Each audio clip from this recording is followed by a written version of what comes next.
Hello everybody, hope you're doing fantastically well. It's Connor here. We are back with another One Leeds video. We are back with some more non-reactive content from the weekend's football. It's dire, isn't it? It's not fun when Leeds United aren't playing, even though there are highs and lows with this football club. When they are not playing, you have to fill your time. What do you fill your time with? Rugby? Nah. What do you fill your time with? Cricket? No. Golf? No. It's just, there's nothing that quite meets that fantastic spectacle that is a football match, that is a Leeds United football match. Even though we go through the rigmarole as fans, we love it, don't we? And it looks like, as I am talking about postponements, movement of fixtures, it looks like Leeds United versus Manchester United, or I should say Manchester United versus Leeds United at Old Trafford next weekend is set to be postponed. Yes, John Cross of the Star has said that it's going to be there's going to be an imminent announcement from the police, because it is going to stretch resources, obviously, with everything that's going on with the Queen and her passing. There's going to have to be a massive police presence, as we all know, at Old Trafford when Leeds United come to town.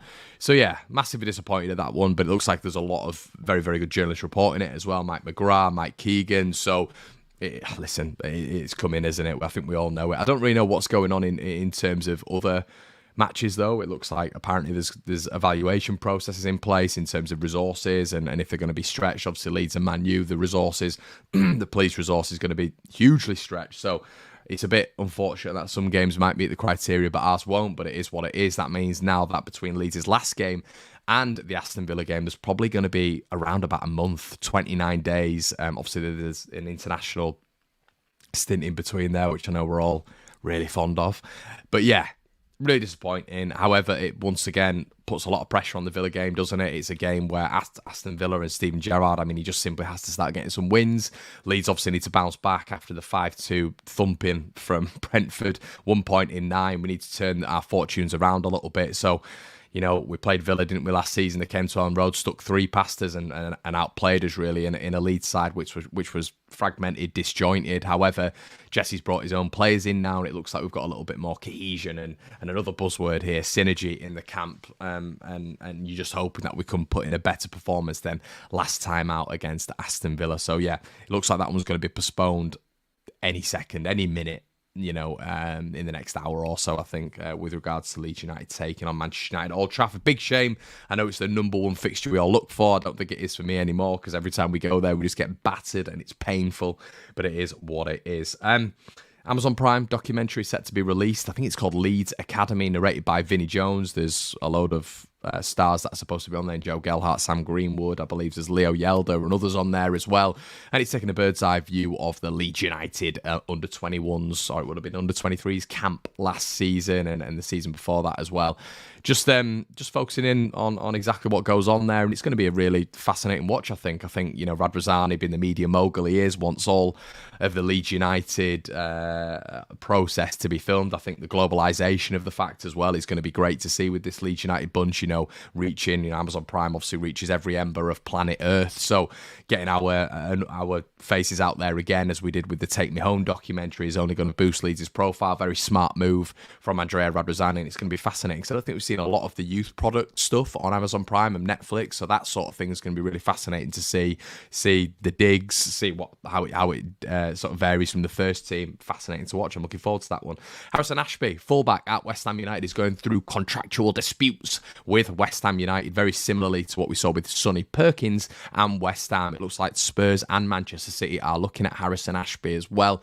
But apparently that first team pathway that we always talk about with Leeds United and development is something that he's looking for, and something that he's going to be definitely prioritising in his move going forward. That's where the contractual disputes are happening with West Ham United. It's going to be his entry to the first team. It looks like that's going to be blocked for quite a while. I remember watching Harrison Ashby once. I think it was in a Europa League game. I was sat there, it might have been a year ago, and this kid was playing. It was either a Europa League game or just a Premier League game. I think he was debutising for Ryan Fredericks, and he looked good. He looked really good. Obviously, he's only a young lad, and he's going to be stuck in the under-21s again. But it's good to see Leeds United bolstering that profile again. And yeah, it looks like he's going to be joining if they can't figure their sorts out with West Ham United, to keep an eye on that one. Celtic goalkeeper Rory Mahardy, according to the Scottish Sun, is about to sign a professional contract with Leeds United amid interest from Tottenham Hotspur. It looks like the 16-year-old who has been likened to Joe Hart is going to be signed on that dotted line for Leeds United in the imminent future, which is really exciting. Once again, bolstering that youth product that Leeds United have. Wanted to have a specific mention as well to Darko Gyabi, who is obviously the signing that we brought in from Manchester City. I was looking at a video. It was a sort of compilation of his skills and his training, even when he's not playing, for the first team in the 23s or the 21s, I should say. And he's looking absolutely fantastic. Apparently, he's very, very, very highly thought of in the under-21 setup. Obviously, the footage that we've all seen on social media and LUTV, he looks very, very comfortable. I thought he looked very good in pre-season, very good on the ball, very good at, passing, bypassing that press, carrying the ball.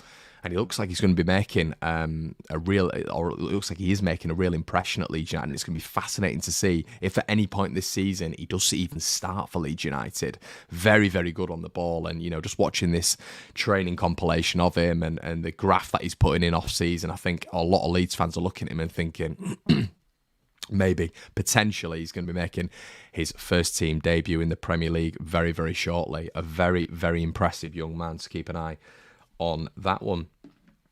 We mentioned in the last video Fabiano Parisi, the Empoli left-back. Apparently Leeds United, according to his agent, who has been speaking to Certo Mercato, we've mentioned that publication on this channel many times before. Apparently his agent has been saying that a deal was agreed with Leeds United in the summer, but Leeds wanted to wait and see his progress. Now, if that is true, bit annoying because they clearly really, really liked him. Nice are interested, Marseille are interested. They heavily like the kid. But yeah, apparently Leeds wanted to wait and see his progress, which would obviously be quite contradictory because, we brought in Willy Gnonto, and the reason we brought in Willy Gnonto was because we needed someone through the door in that position, but ideally Leeds wanted to wait 1 or 2 transfer windows, so that will be quite contradictory, but that's what his agent is saying. His agent is saying that the left-back who was held in the highest regard, him and his agent obviously had an agreement with Nice and Leeds United, but apparently both wanted to wait to see how he progressed in the first half of the season. Going to be interesting to see what happens there. Keep an eye on that one. And apparently, according to Fabrizio Romano, probably the biggest update in this video, Leeds United are planning for a return bid for Cody Gakpo in the winter window. Apparently, according to Fabrizio Romano, he's Leeds United's main target, and we will be returning for him in the January opener. So, I mean, that's going to be fascinating because I think there's going to be a bidding war. There's chat of Chelsea and Graham Potter earmarking Cody Gakpo as someone who they would like. Obviously, Leeds just wouldn't be able to compete with that. Southampton are probably going to go back in for him as well in the January window with the amount of money that they went in for him with.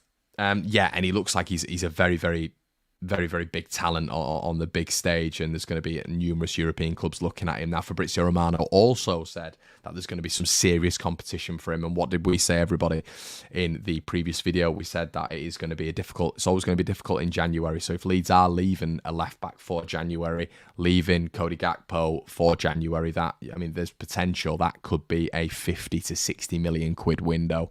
Just January alone. Obviously, it could, obviously they stick installments in January, don't they? They stick installments in deals, I should say. So, that will be spread out. But when you're looking at a collective, if you're looking at a new left back for Fabiano Parisi, has been valued from 5 to 15 million. Cody Gakpo, it was reported that it was going to be 30 to 35 million pounds. It could be 50 and above, couldn't it, for that window, which is a very, very expensive window. So, yeah, it's going to be interesting to see how Leeds go about that. Guys, let me know exactly what you think in the comment section below. What are you going to be doing when Leeds are supposedly playing Manchester United? What's going to be your replacement therapy? You're just going to be chilling out? You're going to be going to the cinema? Is there any sports you can advise me to watch? Or maybe we should just do a one Leeds stream for 90 minutes whilst that game should be played. What do you reckon? Let me know in the comment section below. But guys, hope you've enjoyed this little bit of an update. Apologies for yesterday's video, or the day before. A couple of days before I did the video. Unfortunately, I was in a hotel room, so the sound wasn't the best. I am going to be intertwined with a move as well to the northwest very, very soon, so everything on the channel will be moving. You're probably going to see a new background. We're definitely going to see a new background. You're going to see a new setting, which is exciting. So yeah, keep tuned for that, everybody. If you want some bonus content, head over to the Patreon account, which is in the description below. We'll be putting out 2 videos this week. And yeah, I'm going to be taking everybody's suggestions on the Patreon of exactly what they wanted, or what they want on the videos. There's been a lot of chat about the ownership at the minute and the 49ers and us discussing that. So that's something I'm definitely pigeon marking. There's obviously something about Willie Gnonto, which we did, a player profile, a really in-depth player profile that was on the channel. That's from last week. So if you don't know anything about him, you want to know a little bit more about him, head on over there, and there's a really good player profile video, if I do say so myself. And we are looking to get a guest on as well in the next coming weeks to discuss everything Leeds United. Okay, everybody, thank you so much for your contribution today, your contribution being watching the video. Please contribute further by liking the video. It just shows up on the YouTube algorithm so your friends and family can see it. As well, make sure you're subscribed to the channel.